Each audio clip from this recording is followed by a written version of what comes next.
RTI activist अगर कोई ताकतवर आदमी हो ना, कलेक्टर वलेक्टर क्या चीफ सेक्रेटरी की ऐसी तैसी कर देता है। सीएम पीएम घबराते हैं आरटीआई वालों से। इन द सेम वे आप सोच के देखिए, एक फिल्म देखना मेरे कहने पे आप लोग जरूर। उस फिल्म का नाम है वेल डन अब्बा। वेल डन अब्बा, ठीक है। राइट टू इंफॉर्मेशन के बारे में है। अच्छी फिल्म है, डॉक्यूमेंट्री नहीं, अच्छी फिल्म है, इंटरेस्टिंग फिल्म। उसमें एक लड़की का कुआं चोरी हो गया है। कुआं मतलब वेल, हाँ, चोरी हो गया है। ये जो सरप्राइज एलिमेंट हुआ ना, यही इस फिल्म की जान है। और वो पुलिस के पास गई है कि मेरा कुआं चोरी हो गया है, तो पुलिस पागल हो गई है। जैसे आप लोग चौंक गए, ऐसे पुलिस वाला भी चौंक गया, क्या है कुआं चोरी हो गया, ऐसे कैसे नहीं। तो ऐसे ही पुलिस को फीलिंग आई। फिर उसने एक बात कही, उसने कहा देखो जी ऐसा है, मैंने आरटीआई से पूछा कि हमारे इलाके में कुआं कब खुदेगा।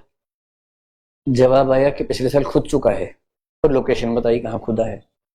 मैं वहां गई, कुआं नहीं था, तो उन्होंने खोदा है और अभी है नहीं, इसका मतलब चोरी हुआ है। तो या तो मुझे कुआं दिखाओ कहाँ है, या ला के दो, और नहीं तो एफआईआर लॉन्च करो, कुआं चोरी हो गया है। अब पुलिस ने फोन किया पीडब्ल्यूडी को कि भैया एफआईआर हो रही है, तुम सबकी नौकरी गई। फिर उन सब ने पता नहीं क्या क्या तिकड़म करके रातों रात कुआं खुदवाया, और फिर सुबह उसको जाके बोले अरे वापस आ गया कुआं। अरे कहीं कहीं घूमने चला गया था, वापस आ गया। This is the power of RTI. पढ़ेंगे आरटीआई, बहुत मजेदार चीज है, उसको यूज करना। इतना पावरफुल इंस्ट्रूमेंट है आरटीआई, मजा आ जाएगा आपको यूज करके। मतलब अपने नाम से मत करना, किसी और के नाम से करना शुरू में, क्योंकि उसमें आपको मजा आता है, किसी और को प्रॉब्लम होती है बहुत ज्यादा। तो करप्शन सरकार में इतना है, फाइल आई कलेक्टर के पास, एसडीएम के पास, कि 10 गांव में कुओं की जरूरत है। साइन हो गया, टेंडर निकला, ठेकेदार आ गया, सब कुछ हो गया। इसमें 60-40 नहीं होता, इसमें 100-0 होता है। कुआं खोदना ही नहीं, कुआं खोदा ही नहीं एक बार। और कहीं कहीं क्या होता है कि इधर तालाब खोदना है और दूसरी जगह मिट्टी की जरूरत है, तो एक जगह लिखा तालाब खोद रहे हैं, एक जगह मिट्टी भेजनी है। जो तालाब खुदा ही नहीं, उसकी मिट्टी उठा के वहां भिजवा भी दी है। ना तालाब खुदा, ना मिट्टी आई, 2 tender pass.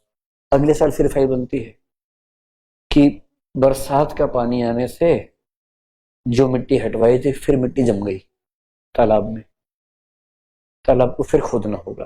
Perennial source of income होता है तालाब, हर साल खुदता है और कभी एक फावड़ा भी नहीं चलता, कागजों पर हर साल खुदता रहता है। This is how sometimes system work, and RTI is the instrument to check कि क्या क्या खर्च हुआ है हमारे इलाके पर। आरटीआई एक्टिविस्ट अगर कोई ताकतवर आदमी हो ना, कलेक्टर वलेक्टर क्या चीफ सेक्रेटरी की ऐसी तैसी कर देता है। सीएम पीएम घबराते हैं आरटीआई वालों से, and that is why they always make the RTI act defunct. They always try to make it defunct, क्योंकि ऐसी ताकत है आरटीआई। तो इस लड़के ने किया, फिल्म बनी, बड़ी शानदार बनी। तो अब आप सोचिए कि अगर फॉल्स क्लेम्स एक्ट हो हमारे देश में। अच्छा, हमारे देश में क्या बेरोजगार लोग बहुत ज्यादा है, और बेरोजगार भी ऐसे ऐसे बहुत माहौल बनाते हैं, उनमें से कुछ लोग खाली है, उनको पता लग जैसा एक्ट है, सुबह सुबह दूरबीन लेके निकलेंगे हर जगह। ये किसने बनाया, ये स्कूल की दीवार किसने बनाई, ठेकेदार का नाम बताओ, कितना खर्चा हुआ इसमें हुआ, अपने मिस्त्री को लाए, बताओ कितना खर्चा होना चाहिए था।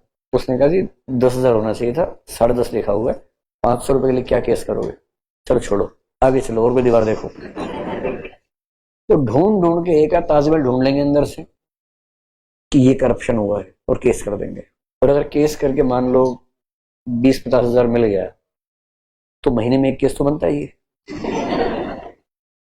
समझ रहे कि अगर ये एक भारत में आ गया, फिर करप्शन करने वालों के लिए कितना मुश्किल हो जाएगा।